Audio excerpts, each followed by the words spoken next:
자, 표준 편차에 대한 문제가 나왔습니다.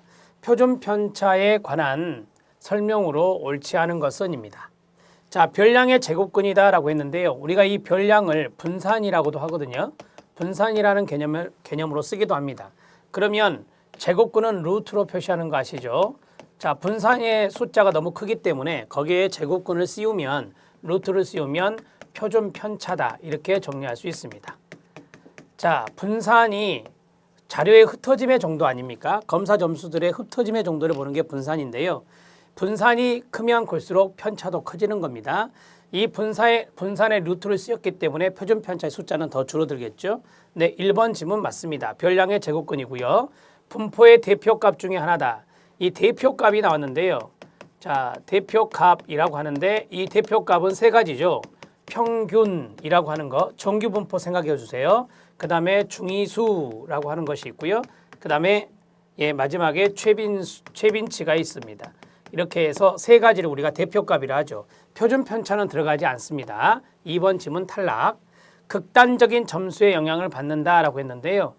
이제 극단적인 점수는 평균에서부터 멀리 떨어진 점수를 말하잖아요. 평균으로부터 떨어진 점수가 많으면 많을수록 이 편차는 심해지는 겁니다. 그래서 극단적인 점수에 영향을 받는 거 맞습니다.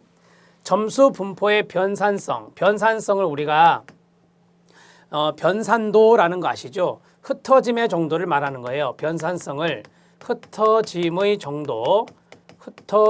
정도를 우리가 변산성이다 이렇게 말하거든요. 자, 그것을 기술하는 통계치다. 분산도 그렇고 표준 편차도 그래요. 편차가 심하다 그 말은 자료의 분포가 많이 흩어져 있다라고 하는 거잖아요. 네, 맞습니다. 각각의 점수들이 평균과 차이를 보이는 정도의 평균치, 그것을 우리가 바로 표준 편차 이렇게 말합니다. 자, 각각의 점수들이 평균과 얼마나 떨어져 있느냐, 거기에 대한 평균값을 우리가 표준 편차라고 이야기하고 있습니다. 답은 2번입니다. 76번 문제는 표준 편차의 기본적인 개념입니다. 자, 77번 문제 들어갑니다. 자, 심리검사 선택 시 심리검사를 선정할 때 고려할 사항으로 모두 고른 것은입니다. 첫 번째 기억에 중요한 것은 신뢰도겠죠. 검사의 신뢰도가 충분히 높은 걸 선택해야 될 겁니다. 그 다음에 검사가 수검자의 교육 수준에 맞는가, 수검자의 교육 수준도 고려해야 될 부분입니다. 왜? 독해력이 중요하기 때문에. 자, 수검 대상자와 검사의 교준 집단이 유사한가 라고 했습니다. 자, 수검 대상자와 검사의 교준 집단, 표준화 집단이라고도 하죠. 이 집단이 서로 유사해야 됩니다. 그래야 비교가 가능하죠. 상대적 비교가 가능한 것, 상대적 비교의 가능성을 보는 겁니다. 네, 맞습니다. 자, 그 다음에 측정하고자 하는 구성 개념을 검사가 측정하는가, 측정하고자 하는 개념을 측정하는가, 그게 바로 구인 타당도라고 하거든요. 자, 이것은 말 그대로 타당도가 확보되어 있느냐라고 하는 것을 보는 겁니다. 네, 맞습니다. 모두 다 선택하셔야 됩니다. 답은 5번입니다. 심리검사 선택 시 고려해야 될 사항 기본적으로 잘 나오는 것이고요. 상급에서도 출제가 된 바 있습니다. 자, 77번의 답은 5번입니다. 자, 78번 문제 들어가도록 하겠습니다. 78번 문제는 웩슬러 성인용 지능검사 네 번째 판, 웨이스 네 번째 판에 새로 추가된 소검사들을 모두 고른 것은입니다. 퍼즐이라고 하는 것, 네, 추가됐습니다. 무게 비교라는 것 추가됐습니다. 지우기라고 하는 것 추가됐습니다. 산수는 예전부터 오리지널부터 있었던 겁니다. 산수는 언어성 지능검사, 언어성 소검사에 들어가는 것이고요. 그 다음에 토막자기도 예전부터 있었던 겁니다. 이거는 무엇입니까? 네, 동작성 소검사에 있는 것이죠. 동작성 소검사에 예전부터 있었던 겁니다. 그래서 퍼즐, 무게 비교, 그 다음에 지우기, 여기에 해당되는 것들이 여기에 들어가네요. 기억, 니은, 디귿이 해당되고요. 자, 이 외에도 순서화, 그 다음에 행렬추론, 행렬추리라고도 하죠. 행렬추리라고도 하고 하나 더 동형찾기, 이러한 것들이 바로 추가됐다. 이것을 알아두시면 좋겠습니다. 자, 됐습니다. 답은 1번이 답이고요. 웩슬러 지능검사의 네 번째 판 최근에 잘 나오니까 정리 잘 해주시고요. 2014년도에도 출제가 되었습니다. 답은 1번입니다. 79번 문제 들어갑니다. 자, 79번 문제는 썰스톤이 명명한 7가지 기초 정신 능력 PMA Primary Mental Ability 7이라고 하죠.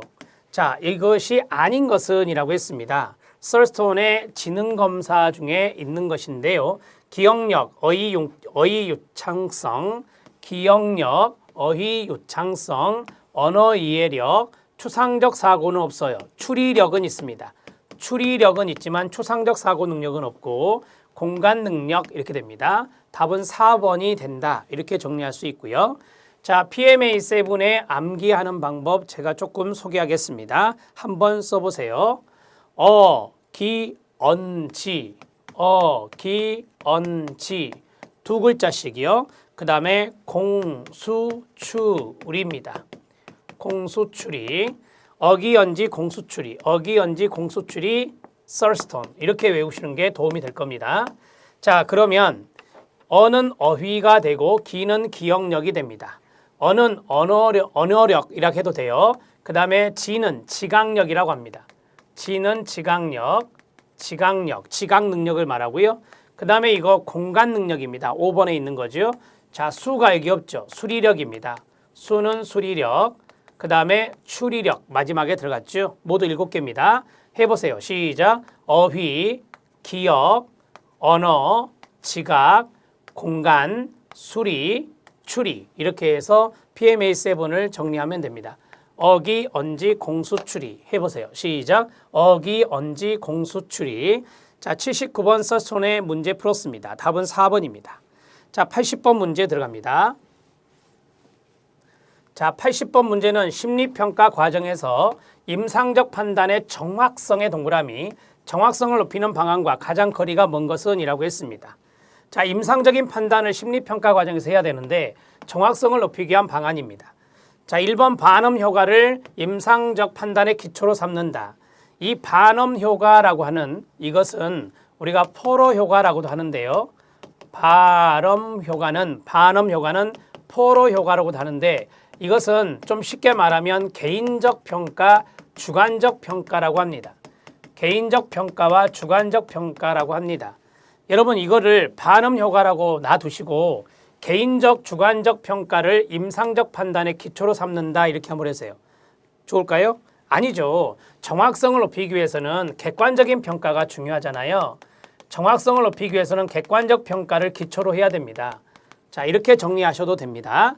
그럼 반음 효과라고 하는 것은 뭐냐?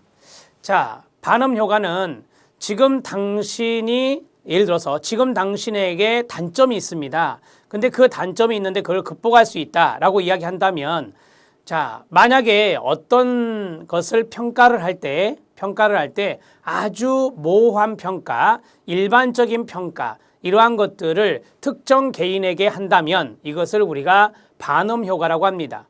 이런 것도 아니고 저런 것도 아닌 그러한 평가, 그것을 우리가 반음 효과 이렇게 말하거든요.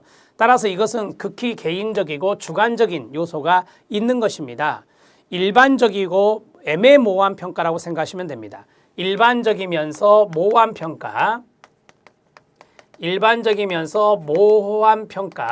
그것을 우리가 반음 효과 이렇게 정리할 수 있습니다. 이것이 임상적 판단의 기초가 되면 정확성은 떨어지죠. 자, 됐고요. 기억에 의존하기보다 정보를 가능한 상세하게 기록하는 게 좋겠죠. 네. 그 다음에 관련 문헌을 참고하여 과거의 경험과 새로운 경향을 파악하는 거 좋겠죠. 외우려고 하지 마세요. 이해만 하시면 돼요.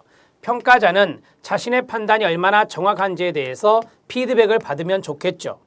평가자는 자신이 세운 가설을 지지하는 자료와 지지하지 않는 자료를 함께 고려할 필요가 있습니다.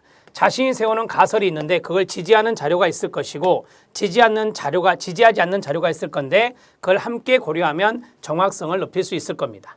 자, 80번의 답은 1번입니다. 반음 효과에 대해서 아시면 이 문제는 쉽게 풀 수 있습니다. 여러분들이 이제 교재에 있는 해설을 참고해 주시면 됩니다. 80번의 답은 1번입니다.